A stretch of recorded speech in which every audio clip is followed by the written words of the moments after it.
Welcome to the Specialty Cropcast on Pomes and Stones. Join us for real conversations with farmers, agribusiness owners, and industry experts as we dive into farming, products, and the business of agriculture, all from the people who know it best.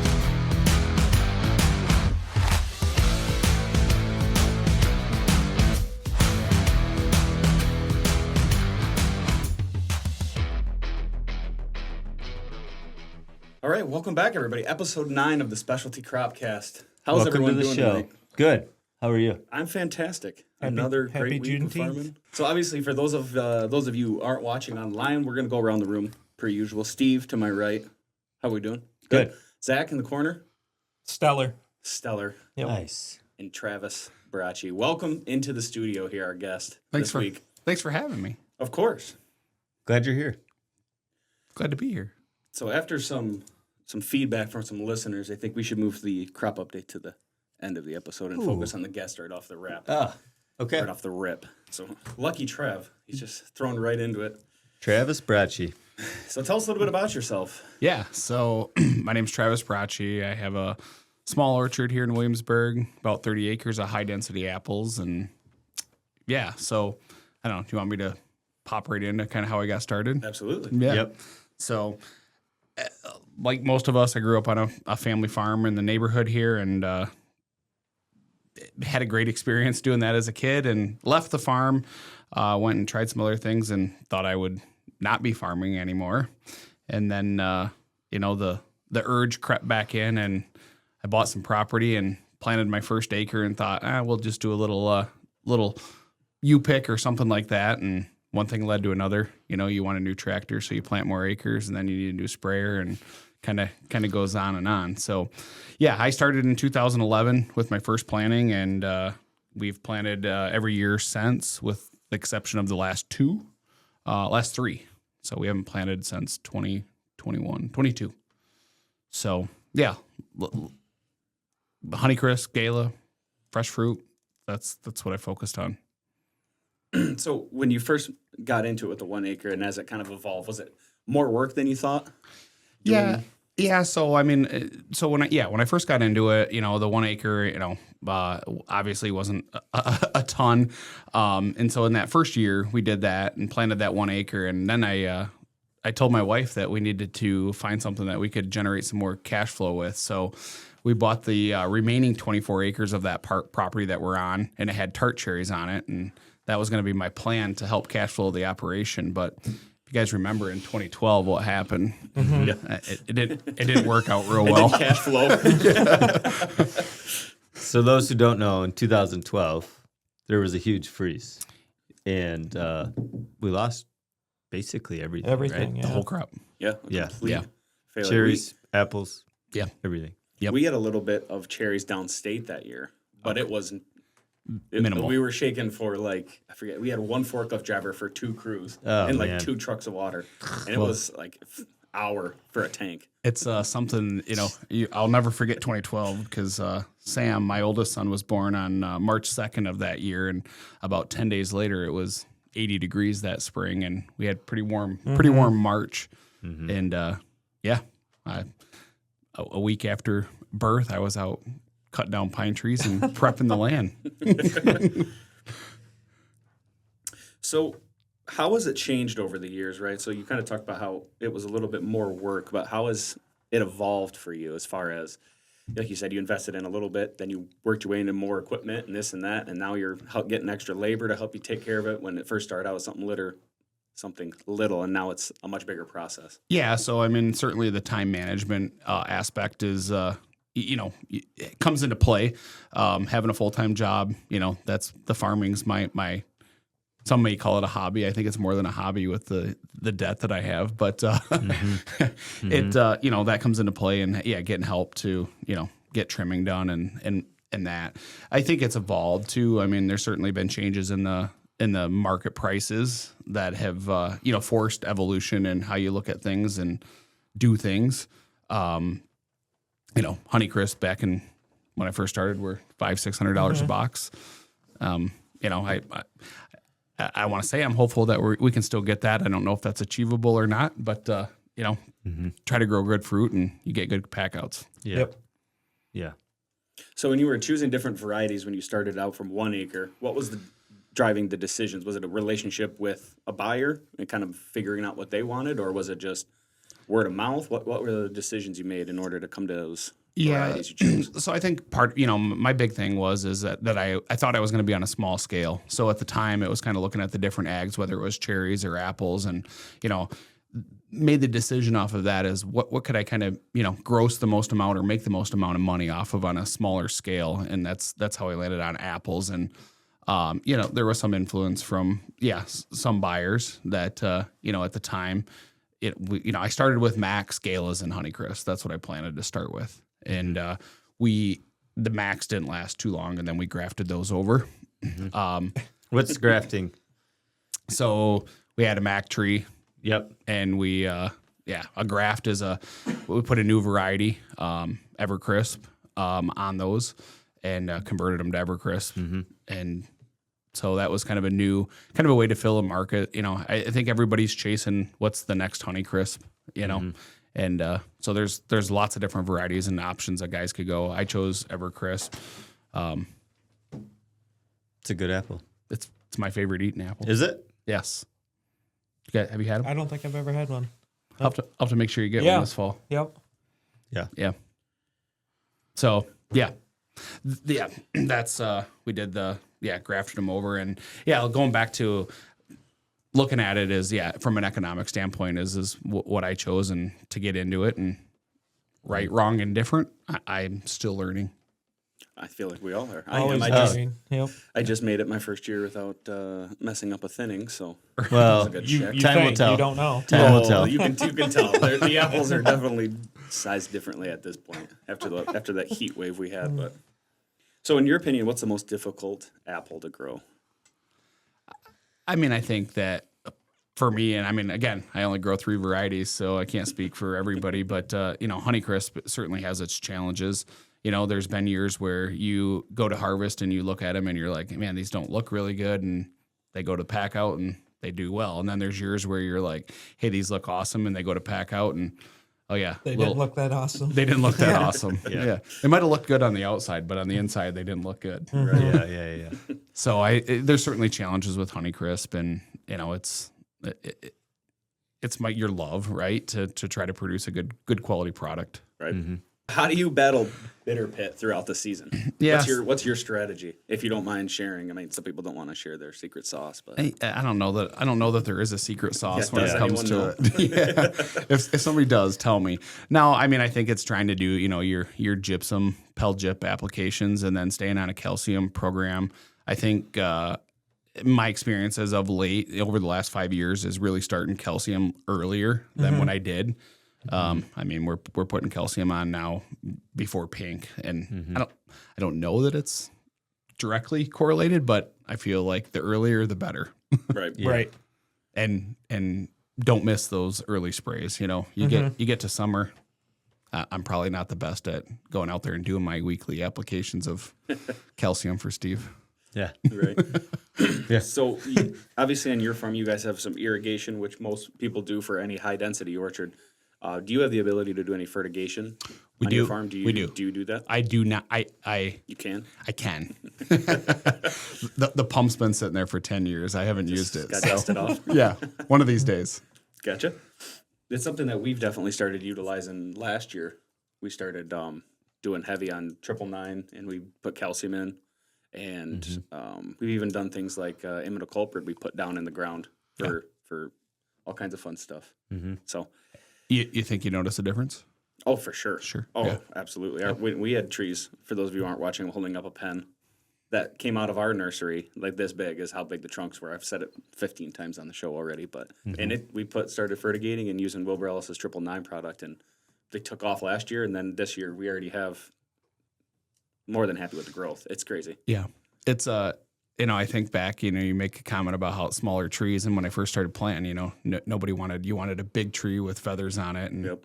now I mean caliper does matter, but the days of feathering, I mean we're whipping them when we plant them Yep. essentially anyways, and stub cutting everything back. So yeah. it's interesting how things It you is, know. and that's what Yeah. I've always heard is because my only experience with nursery trees have only come from what we've grown, which we don't keep them in rented ground very long. We just pull them out, and it doesn't matter how big they are, they're going in the ground. Which recently we've put deer fences up, and it's the only way to keep your trees safe. You can pretend like you can spray all these other things that they recommend or put hot sauce or whatever on it, but none of it works. Absolutely not. Yeah. No. So it's interesting to see that, or like people would come visit the farm and they'd be like, "Oh, I'd burn these trees if they showed up." You know, like these are just burnouts, so there's no reason why I would keep these. They won't grow. And that's like what our entire farm starts as, which is something that's pretty interesting. But so we talked about bitter pit a little bit. So the main problem with bitter pit is that it shows up later, right? Unless you have it real bad, then I guess it shows up on your trees before. Right. But that kind of leads into the storage issues. Do you see anything or using anything to help your fruit stay in storage longer? Since now they're talking about having Honeycrisp in for 10 to 12 months now. Yeah, so over the last 2 years, we have been applying. Why am I drawing a blank, Steve? Herbista. Herbista. Yeah. Yes. So There's a whole presentation at your farm. sorry. So we invested in the Harvest applicator and have been, doing that for 2 years now. And I think that my packer would tell you that there's a benefit to it, and I would say that there is too, based on the pack outs that are coming out of it. And it's hard. These programs or these products are out there, and you don't. There's environmental factors and storage, and was it this, was it that? You don't always know, but I think it's something that we will continue. We will continue to use Harvesta in the future. Maybe not this year because they got some little marks on them. Well, Yeah, let's talk talk about some hail damage. Yeah. so what happened last week to you? Yeah. So a week ago, not this last Monday, but a week before that. Yeah. About a little before 3:00 in the afternoon, sitting downstairs working and looked out the window and was like, "Huh, what's that?" And then all of a sudden snowing in June. yes, snowing in June. Yes. And saw it bouncing out of the grass, and not a lot you can do at the moment. So you get out there and look. But yeah, we got riddled with hail pretty good. I think I showed Steve some pictures. I mean, we had 3:00 in the afternoon. We had there was a pile in my front yard, probably 6 inches deep, and 7:00 at night you could still see it. Right. So it hailed enough that it piled up in some areas and stuck around. That's crazy. I think I have some of those pictures. I'll put them up here in the corner while you're talking, and people can see it. Yeah. Because it's crazy because you shouldn't have that in June, but it was just this little skinny system that was just whipping across. We had it for 20 seconds, but you said you guys over here, because you saw some It was on like yours. 3 to 5 minutes, I think. It was a good, I was going to say it was a good And 5 it was minutes. blowing. It was crazy outside. Yeah.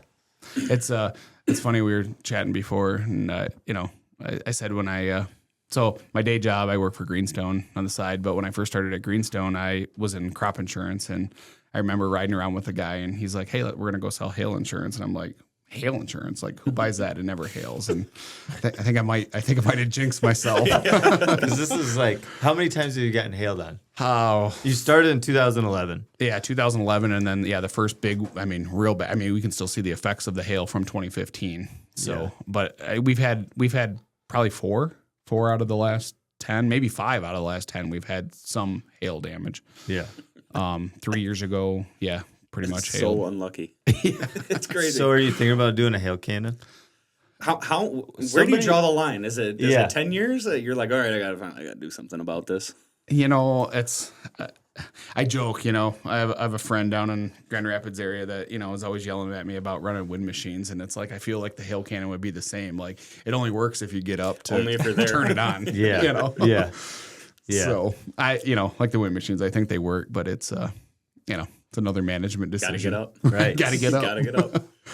Yep. Only one of our Chinooks has auto start on it. You just got to go out and flip the switch, and then you go home. And but that's out in Empire. There's a reason why we paid for the auto start in that farm. But so, what does hail damage look like for those people who don't know? I guess I can also show those pictures too.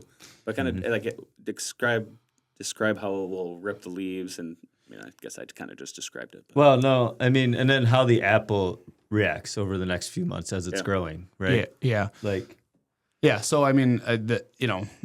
if I think back to 2015 when we got the hail, it was a real jagged hail. I mean, it was pretty good, and it shredded leaves, cut barks, penetrated, split trees open, and you can still see that damage on the farm today.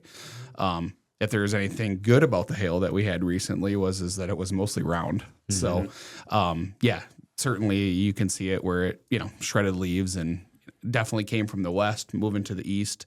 The west side of the tree took it harder than the east side.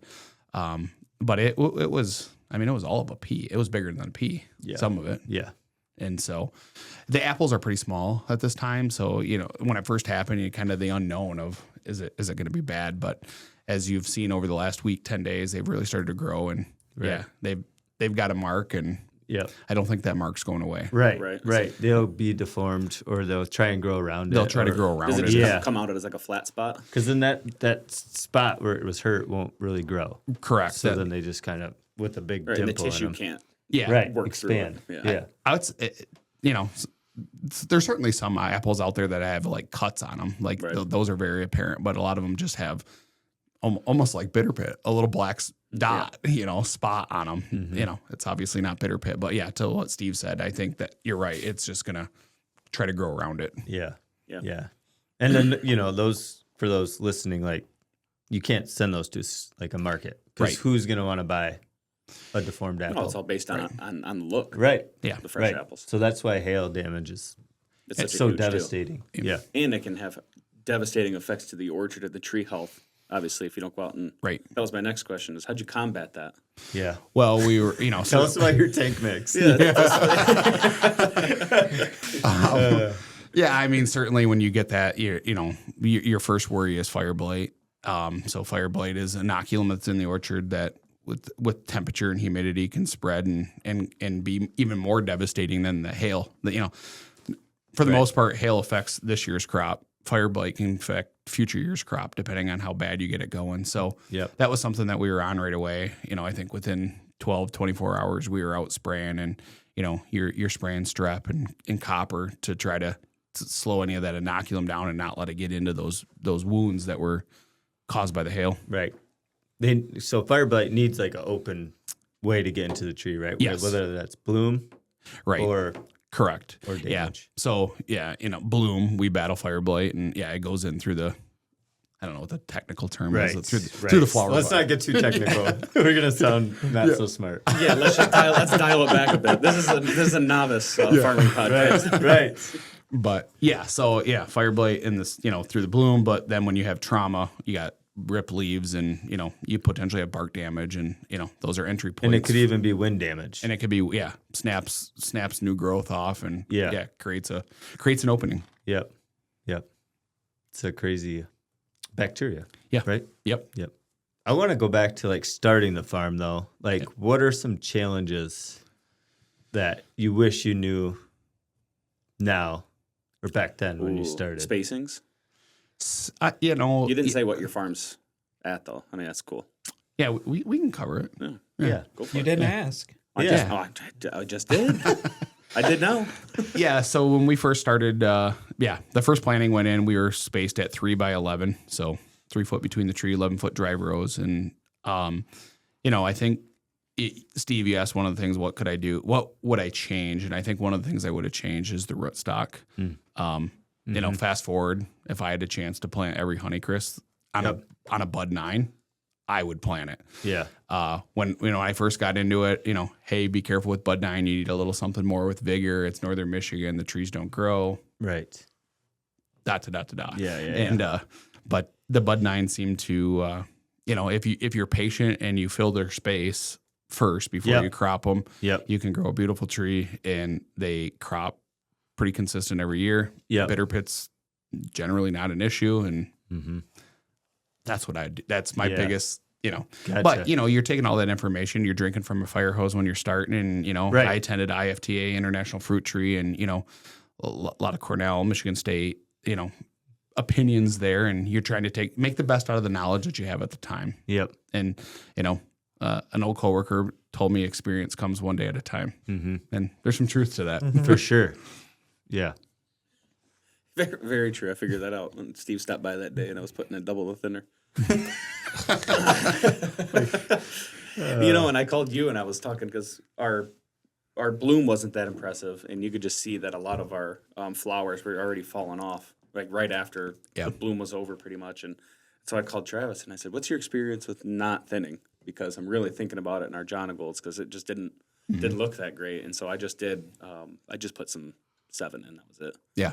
And definitely some are falling off, but maybe you're thinking I wish I went out with a little NAA on the tops. I think we'll be pulling some down off the tops by hand. But it's always challenging. It's like one of the hardest things on the farm. Like, hey, here you have the excitement of spring and the flowers there, and hey, you got to go thin, and your goal is to go knock some fruit off, but you don't want to knock off any more than you have to. Right. you have to. Exactly. Because I was feeling nervous. Right. We don't really have that many good flowers, and you could see like the sepals were closing, and there wasn't that many by the eye. Yeah. But there's always more than what you can see, and I was like, I don't want to take you more off, or we're gonna have less than we had last year. And last year it was self-inflicted damage. Yeah. I think that's one of the things. Like, again, experience, and as we move forward, it's and getting more and more comfortable.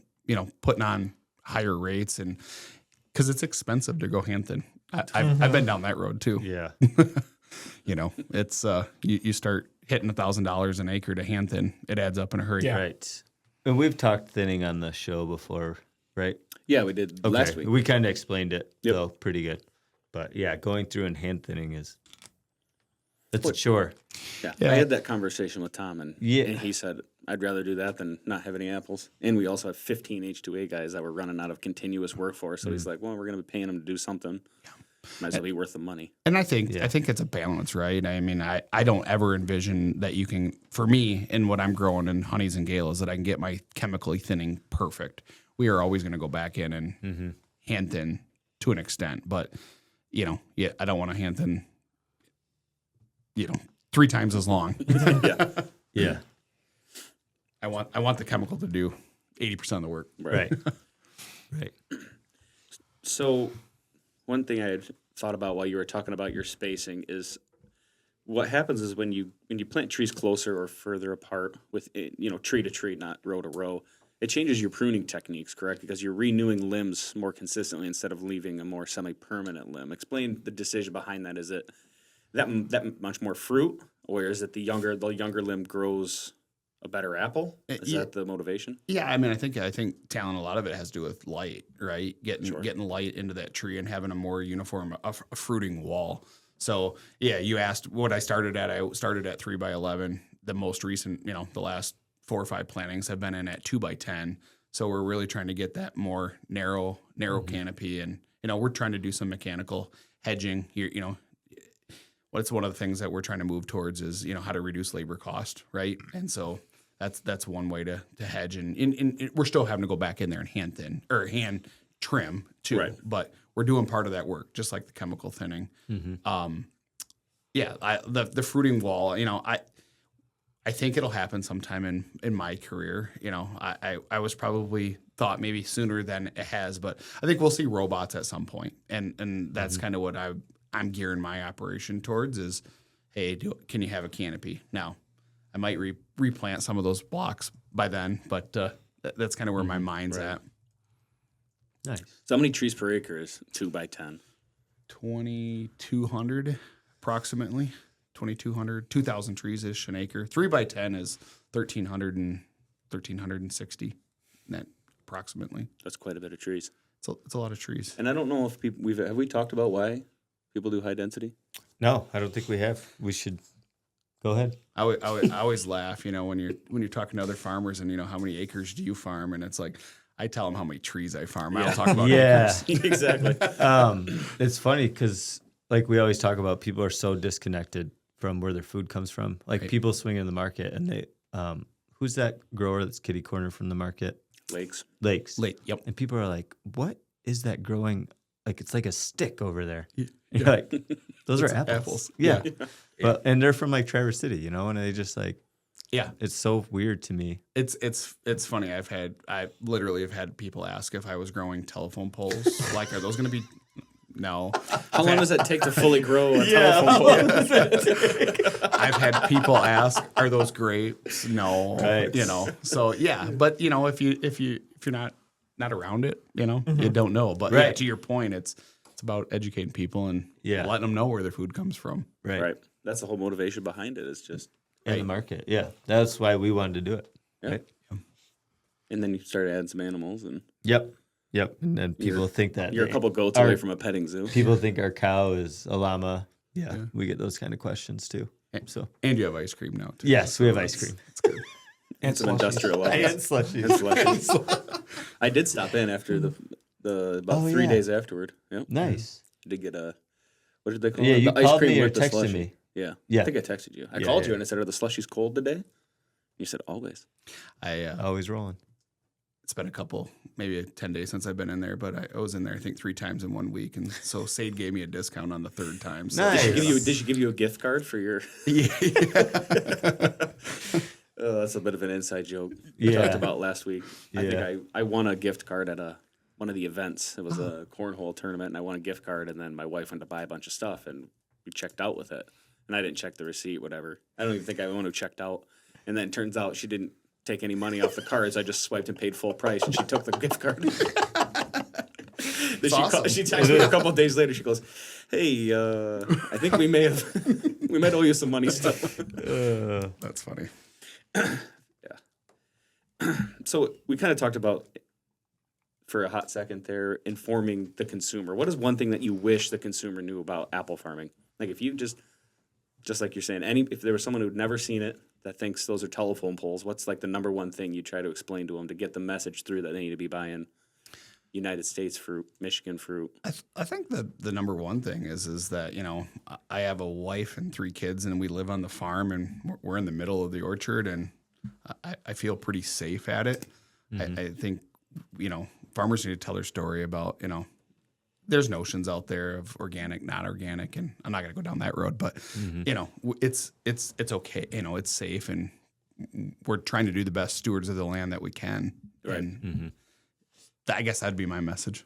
Right. Yeah. People do think that we're just up to no good, and they see a sprayer going by, and they're like, "Oh, they're just ruining it." He's like, "Really? They think we want to be putting the stuff in the tank and blasting it past the tree we're trying to target? It's just not. Yeah, and we It's try not to realistic." put as little as possible out because it's so darn expensive. Right. Exactly. Right. And then people just think that without all that stuff, that you're still going to have a beautiful, quality, colorful fruit that's going to show up at your store that you're going to want to put in your body, and you're going to want to consume. It's interesting. I had an opportunity, and it was in 2012 actually, to go to New Zealand through a Michigan State Young Farmer program, and You were pretty free that summer. yeah, I was very free that summer. Thanks, Talon. But to your point, I mean, when we go to the grocery store, we're not looking for the apples or the fruit that's got blemishes or messed up, But in New Zealand, it was really interesting, and they were packing sweet cherries, and their big market was for the Chinese New Year, because obviously they're opposite seasons as us. But, they had their premium, and they had, mid-level quality, and then basically, like when you went to the grocery store in New Zealand, everything that didn't meet pack out went to locals. So like the flumes basically said, all the sort outs just said local.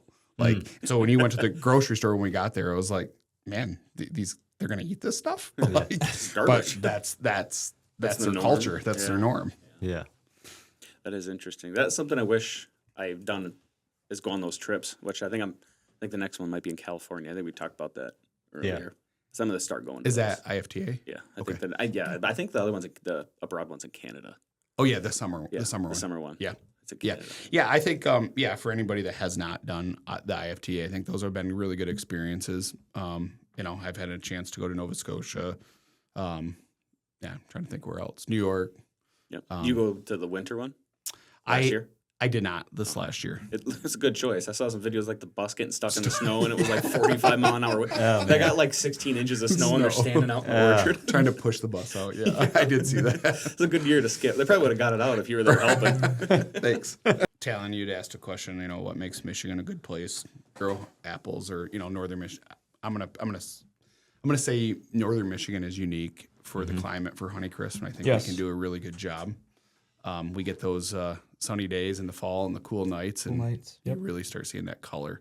So I think that can unique. be a unique thing that sets our growing region apart from others. Not that the other regions do a bad job. I just think that we can really color some honeys. Right. I've heard I've heard that too in my short period of time. Is we're like, wow, we just can't get our apples to, our honeys to color up like you guys. Yeah. I'm like, well, must be Yeah. something they're putting in the tank. But The guy then I started the paying guy that attention we a little sell more. to says you can tell a difference when apples come from northern Michigan compared to what they get in the southern. Yeah. They just So- look at a box and be like, oh, They can tell. That's not from up here. Mm-hmm. That's pretty cool. Yeah. So I'm ready to switch kind of gears toward harvesting. We kind of hit. So in order to get to harvest, you have to make it through the spring frost. You got to make it through the hailstorms, and then you got to make it through all the bugs and all the other stuff. Then you get to harvest. So kind of tell us, what does a day of harvest look like on your farm? Yeah. So, I mean, historically, you know, we switched to H2A, I think 3 years ago now. So it's been a good experience for me anyways. I have an opportunity to partner with 2 neighboring farms, which helps. And they have, one of them has housing that we're able to rent from. So the H2A is taken, what I want to preface to say, it is costly. It's not cheap, but, the guys are here, they show up every day and they're here to work and they want to work. Mm-hmm. And that's the cool thing is that, you know, they're hustling everywhere they go, you know, they know that they're here to do a job and they want to do it. So, yeah, I mean, a normal day for harvest is you know, the guys are generally there by 7:00 in the morning, 7:30. And, you know, depending on later in the season, if you get cold weather, we keep them out a little bit. So we're not picking any frost, but, you know, boxes are going out that morning. So usually myself or one other guy, we're moving boxes out and getting them set up and staged, and then they're picking. And so my role at that point is to walk around and, you know, I can do the most work with my ears. You're listening for how are the apples going into the box. You're right. Yeah. A big thud or big, is it quiet out there? Yeah. I want to hear quiet. Yep. Zach. Yeah. So, you know, and for the most part, you know, there's always I feel like the first couple of days are, hey, these are apples, these are perishable items, and, you know, gently put them in. So, and I think we've done some things like putting bubble wrap in the bottom of the box. And I don't know that the bubble wrap does anything, but the guys that are putting it in, I think they think like, oh, this is delicate, or, you know, we got to be careful. It's a visual cue for them, right? Yeah. You know, by the end of the day, your back's starting to hurt. It's hot out. You know, they start dropping them from a little higher than they should. Yeah. Yep. So, yeah. And then it's guys are done, and I'm moving boxes in and out during the day too. But usually it's a couple hours after they're gone, I'm pulling boxes out and putting them in the barn and waiting for the truck to come. Right. How many boxes in a day can your crew? Depends on how many people do you do, and how many boxes can they pick a person? Do you do by person? You do. I've always wondered. Hold on, I'll ask that question next. How many boxes in a day do you guys do? I would say it depends on what we're picking and how good the picking is, right? So, I mean, if we're stem clipping Honeycrisp, yeah, that's another thing. You know, Honeycrisp, earlier question of, you know, what's difficult. Every apple, they have to take a little pair of scissors and cut that stem. And so that takes time. And, but, you know, the good pickers are picking 5 to 7 boxes of honeys a day, which is good. You know, Gala's guys are picking 10, 11 boxes a day. They're moving. Yeah, the volume's definitely different. You don't have to take as right. The clipping too, but you know, when they're going to processing, you know, you don't have to. You can go a little faster. You can go a little bit quicker. Right. You can rip them off the tree a little bit faster, and you don't have to set them down so gentle. Right. Do you guys clip all your apples? Or We- just the honeys? We clip the honeys and the Evercrisp. Okay. So the Evercrisp, for those that you don't know, is a cross between honey and a Fuji. So they still have that characteristics of the thin skin, I guess. You a wood or plastic guy? I am a plastic guy. So I just recently, in the last 3-4 years, converted basically all plastic. What are the positive and negatives of both? Uh, Why'd you change? Well, one, at the advice of the packer, right? The thought is that they'll handle the ride 2 hours south to the packing shed a little better. Yeah, so I, you know, really that's where it started, was at the advice of the packer. But now that I have them, I love them. It's hard to go. It's hard to go back, isn't it? It's hard to go back. You know, when a guy needs a box in the middle of a row, like, you know, how do I got to move all these ones to do the wood one. He'll just The go pick plastic it up one, I and- just pick yep. it up and Carry carry it over. in there. Here you go. So they stack nice. They load nice on a truck. They, sometimes I'm a little OCD. I like things nice. Nice and flat on the Yeah, truck. straight. Yeah, So- I've seen our guys put the boxes on their back, and you'll just see a blue box go walking across the field. Yeah. Yeah. I mean, I think that you can, the food safety, I think there's still debate out there of, what's better, what's worse. But, the plastic, certainly you can steam clean it. And plastic floats, right? Obviously. So if a chunk breaks off, but wood also will float. Yeah. Depends on how. Right. Because I've heard that too. They're, if the boxes get too brittle and they break, and then the material makes it in and doesn't float out, or. Float, yeah.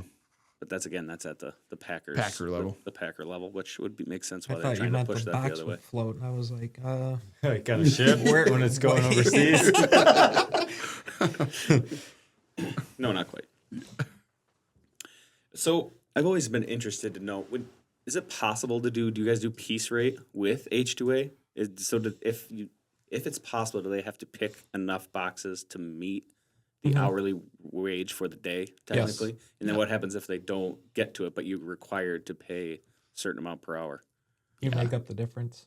Yeah. You're required to make up the difference. You So I go through, I don't manage the H2A directly. I go through a labor contractor, and there's times where you get into pork picking or whatnot. And yes, his goal is to do it on a piece rate, but there'll be a line item to the right that says, makeup, or I can't think of the exact terminology, but yeah, they've got to make their 18. went 18, down. 12 or something, 18, Yeah. 15 this Is it year. 15? Yeah. A little over $18. Going the right direction on that. Yeah. How many boxes a day did you pick, Talon? Oh, myself? Yeah. Maybe 2. Ooh. Was that piece rate or by the hour? I didn't make much money that day. Good thing I'm a salary employee. So when we first started picking apples on our leased block, we decided that in order to properly manage people and know what they go through, we said, maybe we should know how to do it ourselves. And so we sent all of the full-time employees up there, a little bit of the office staff, some of the upper management, and it wasn't very impressive. I think I was talking to Zach, and he's like, how many boxes you guys picked today? And we were like, I don't know, like 16. He's like, I was like, split between 6 dudes. That's not very good. It was like 95 degrees out. We were all huffing and puffing. And so how do you know when it's time to pick? What tools do you have? Because you can look at it. Sometimes the color's not enough. Explain some of the metrics that an apple farmer uses in order to know when their crop is mature enough for picking. We're starch testing. So you're looking at starch test, and there's a chart from Cornell that gives you some pictures, and you spray iodine on there and kind of gives you an idea. But I think, certainly it's looking at the apple and tasting and saying, yep, this is good. You don't want to be too early, but you don't want to be too late either. I think you start getting quality issues when you're late. That's been my experience. What about there's the app or something? Yeah, I was going to say it's carbohydrate, but it's not the carbohydrate model. I just No, go but by there is taste. like an app I go that out and eat one. you can Yeah, take not really. pictures Oh, yeah, and it will tell you there is. They're using like that. how much. Yeah, like it can help you get your boxes ready and right, to plan that a little better. Yeah, they're using it at the packing shed somewhere. They're taking pictures of the box, and it's giving them like count size and color. And I don't know that it's reading like. I don't think it's reading like sugar. There's something. But, yeah. No, it's not reading sugars, but it's giving you like estimate on your pack. They're just taking a picture of the top of the box, and it's giving them the data to say, hey, this, and it can predict, like, I don't know how, but it can predict like, hey, this is short-term storage, or this can go to long-term. Yeah. Crazy. Yeah. That's where it's Technology. going. That's where it's going, though. Elon. Yeah. Are there any ways that if you kind of run into some trouble where you can't get because due to weather, what are some ways that you can help hold your fruit off? Yeah, so we talked about Harvesta being one of the products, and Retain is the other one.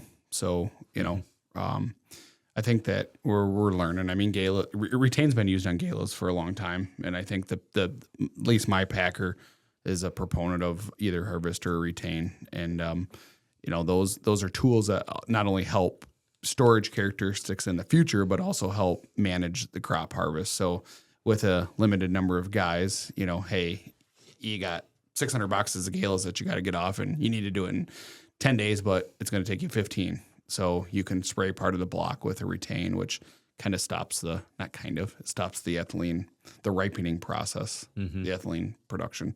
Yep. And kind of holds them. So it gives you time to get in there and get them picked. Is that something you use every single year? It's something that I've used in the last 3 years. Yeah. Prior to that, the farm has been evolving. And as I've said earlier, we were planting more and more. So picking really wasn't a big deal. Right. It's not a big deal now, but we have to plan, right? Yeah. So, I feel like it's also a good relationship with knowing when your fruit's going to get packed out, because if you know your stuff's going to go and get packed out, you don't have to, maybe you're not doing the harvest, or you're not putting that much retain out there because you know it's going in and getting ran right away. Out. Yep. Yeah. But that comes down to just having a relationship with where your fruit's going and not just willy-nilly it. Yeah. And, I think like the galas certainly, we all know that those aren't probably all going to get packed in September, October and be sold. It's going to be a longer term. The honeys, there's been years where they've been packed early and there's been years where they've been packed in July. But I think that the Harvesta has been a tool, as we talk about like premiers.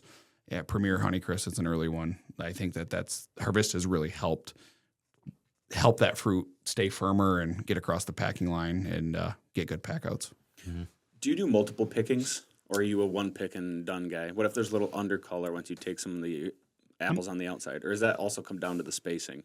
I think it comes down to the spacing and the crop load and do you have colors. But historically speaking, this may be a surprise, but I think I pick 85% of what's there the first time. And how motivated are you to go back and get that 15%? Right. Yeah. I mean, we've tried and to go back, and there's been years where, hey, yeah, we want them. There's been years where, hey, no, we don't want them.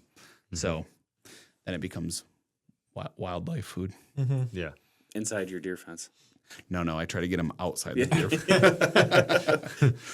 Yeah, it's so crazy how, I don't know, just every year is so different. You just never know what you're going to get into. Last year was like in cherries. We had every problem you could imagine. And this year it's a little bit more laid back, but we also got smoke with frost. So it's like, what do you trade off for? You want to have a bunch of fruit, or it's funny with poor quality, or where's the trade off? Right.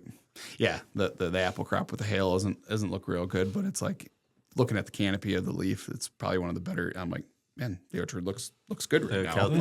Yeah. But there's not good looking apples. So what are your thoughts on the market situation now that I've heard that there's maybe like a 2 million bushel loss in downstate due to the hail that went through, and people got smoked way worse than us? Do you think that affects some things a little bit? What are your thoughts on that? I think it could have an impact, on the processing market. But I think the elephant in the room is what's the crop size in Washington. I mean, Michigan's important, but let's face it, price and supply and demand's getting determined by Washington. Right, across the country. Across the country. I think so. I think that there's potential challenges, but with challenges, there's opportunities too. Very true. Wow, that's my 2 cents. Nice. Do you do any frost mitigation besides the wind machines? Nope. You just live and die by them if you get up to turn them on? If I get up to turn them on.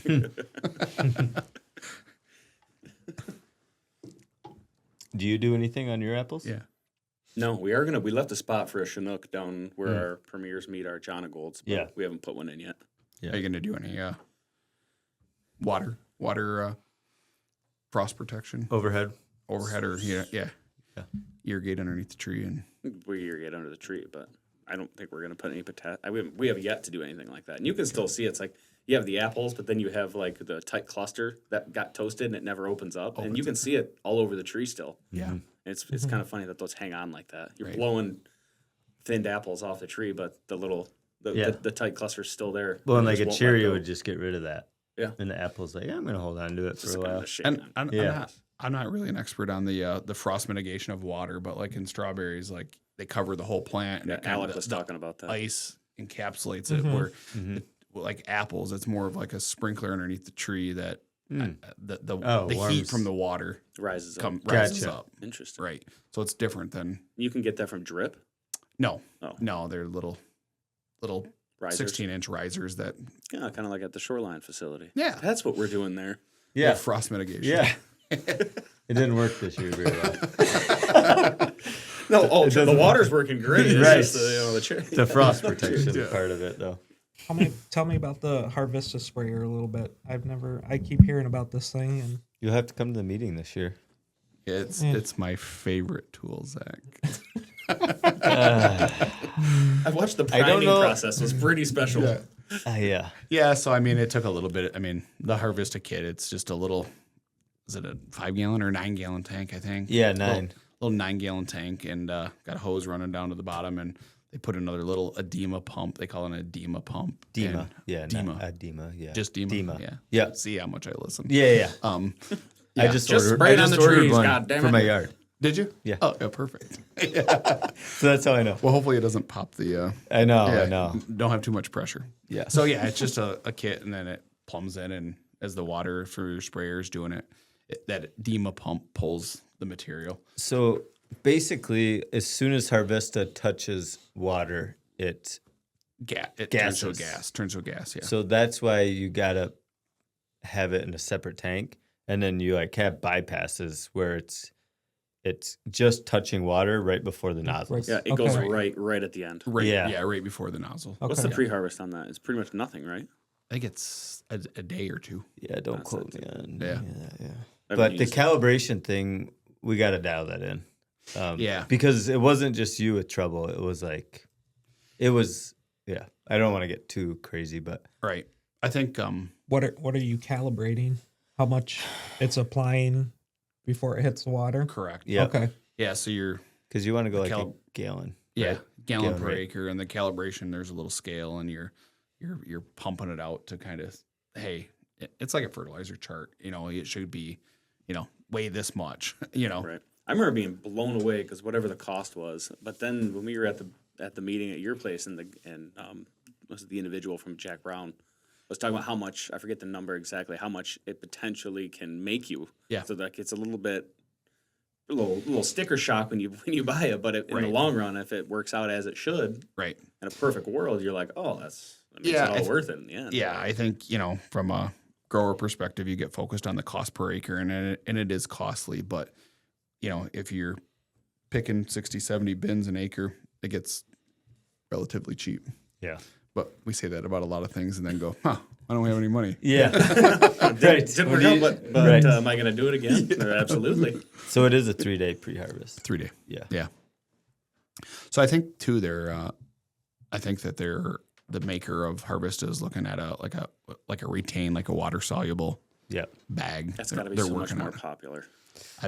I'd be pretty excited about it. I've also heard about possibly like a surfactant Okay. that Yep. you can add to the tank, and then Yeah. I don't know how true that is. Yeah. The source wasn't great, but that would They're working on almost encapsulate it, and so So you could put it right in the spray tank. yeah. Yeah.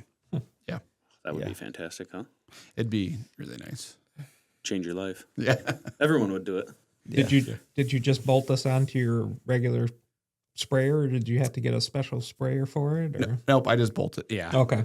I didn't, Zach. I took it down. Right. I took it down to Jillison's, and Okay. Jillison's bolted it on. Yeah. It's its own process. Yeah. Yeah. I mean, the kit that they give you is, there's enough brackets, and I should be able to figure There's it a out. ton of stuff Yeah. in that kit. Yeah. But I like, zip ties and duct tape. So start talking about bolts. Like, In his Crocs. And, He's got to go put his wrench and cracks on. yeah. hey, you don't be knocking on the Crocs. Yeah. It's 50-50 here tonight on the Crocs. I can put them in sport mode too. They do have a Is that sprayer. 4-wheel drive? Is that what they call I got to it? put the straps on Yeah, the back. flip them in 4-wheel. Zach, they do have a sprayer you can use. Okay. It's actual AgroFresh owns that. Yeah. But we pull it around.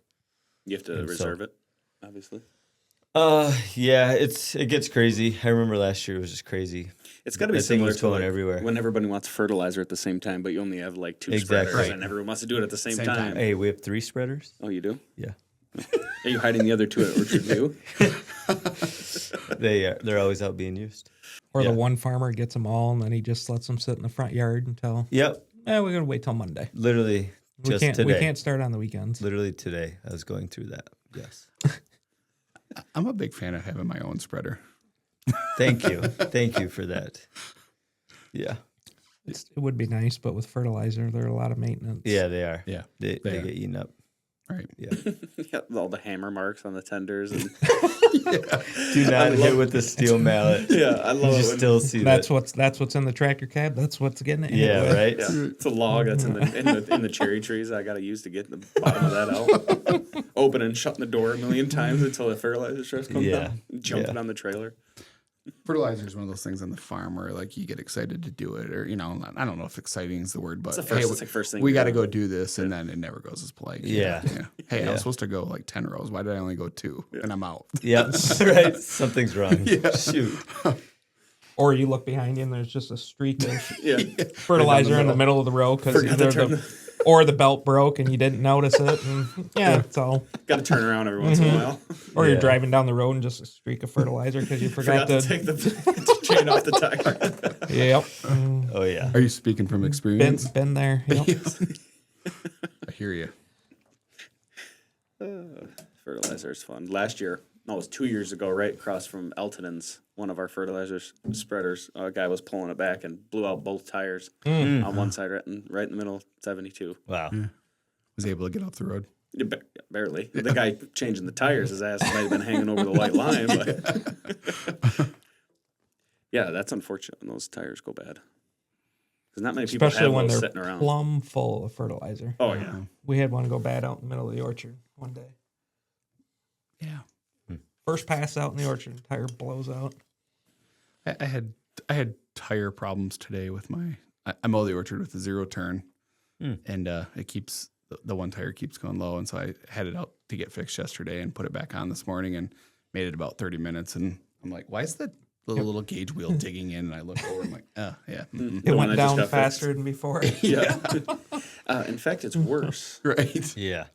Any questions for the boys? Is this your first Any, podcast? any thoughts of doing anything other than apples? You get some peaches? Yeah, yeah. Those are work. Those are hard work. Yeah. That's manual hand thinning, isn't it? That's manual. Regardless. Yeah, I gotta remind my wife she's gotta get that done. She want to borrow Grandpa's stick with a piece of rubber on the end of it? Yeah, now it's funny. Yeah, I give Erin credit on that. She takes care of thinning the peaches. We only got about Nice. 40, which is about 39 too many for me. But she enjoys it. I do Nice. too when they get ripe. Yeah. They're good. Yeah, but they're they don't get a lot of spray, so they got a little. Yeah. they got a Do little- you worry about like peach leaf curl and all that stuff? Have you seen that before in there? Yeah, if you want to take a look at them, yeah, they got a pretty good shot of it this year. Yeah. Yeah. So, no, Zach, I mean, apples is kind of where I'm at right Yeah. now. And yeah, I mean, I've thought about other things, but having a full-time job and, Kids in sports. kids in sports. Yeah. Yeah. Why don't you just start making money farming and then you can quit your day job? Someday. Trying. Actively trying. Right. Retirement. Another 25 years. So are there any new things on your farm coming down? Is there any new variety you have your eye on for any extra ground you have or grafting over? You're good with where you're at? Talon, I want to grow some more. I think, scale. I probably have more capital than a guy my size needs, so I want to put it to use and try to plant some more acreage. I think for right now, it's probably more honeys for me. It's kind of what I know, what I do. I think that having diversity or looking at new varieties is important. Like I said, I got some Evercrisp, but what is the next one? And there's challenges with jumping out on a limb, But it's funny, when I planted in 2011, I remember Uncle Paul and my grandpa telling me, "Oh, you're going to plant honeys. Like that market's never going to stay there." And it's not $500 today, but took a lot of years for it to go down. Right. And I think the opportunity, if you can grow good ones, it's still good money, decent money. Yeah. Any varieties that you wish, looking back, that maybe you hadn't have gone in so much with? Max? Yeah, Max. Yeah. There's a grower out in Leelanau County, or out in Old Mission. Sorry, I remember when I first started, I asked him, "Hey, like, I'm going to plant Max, Galas, and honeys, and like, what else should I plant?" He's like, honeys." And I'm like, I know, but I need some diversity. Like, what else should I plant? Honeys. I'm like, yeah, but you're not listening to me. No, plant honeys. Like, So hindsight's 2020. I kind of joke now. I say Galas pay the bills and honeys buy the toys. Because there's some variability to them. Right. And the Galas have pretty consistent crop year to year. Mm-hmm. So if there's one thing that Travis now would say to young Travis with 1 acre, what would it be? That's a tough question. Plant it to grass and just mow it with the zero turn. Have a really good one. No, I don't want to be that. I don't want to be that down, Zach. But yeah, I mean, I go back to like the rootstock, and I probably would have planted more honeys, and I would have planted them on bud 9.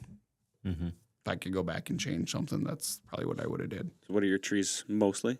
Nick 29. What do you got? Nick, I have a smorgasbord. A little bit of everything. Yeah, Is there one that stands out to be better? bud 9. Okay. Can you guys explain the difference a little bit? Because I don't pay attention to. I just get the trees in the box and put them in the ground. Slap them in the ground. Put them in. So the bud 9 is a Russian rootstock and cold climate. But there's so many of them, Zach. I mean, Right. you got I know. Cornell out there. So, like, for example, I planted some G41 on Honeycrisp that I think it's a fine rootstock, but it doesn't want to produce fruit. So we actually just grafted over some Honeycrisp to Gala to take up that energy. And I still think it's a way to you got the root there, you got the infrastructure already built. So how do you maximize dollars? So you can push it out and start over. Or Right. We're going to try the grafting. So when we grafted over a couple acres of G41s to Gala, and fingers crossed it works. Yes. How long does a high density block last for? Right.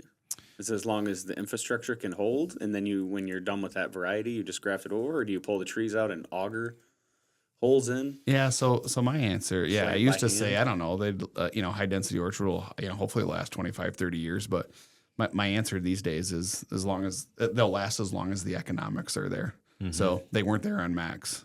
Mm-hmm. They're not there anymore. Because that's one of the things with high density. You can't plant them after you've planted it. You can't plant it like we would normally. Oh, yeah. Do an yeah. orchard, It's a lot right? of shovels, or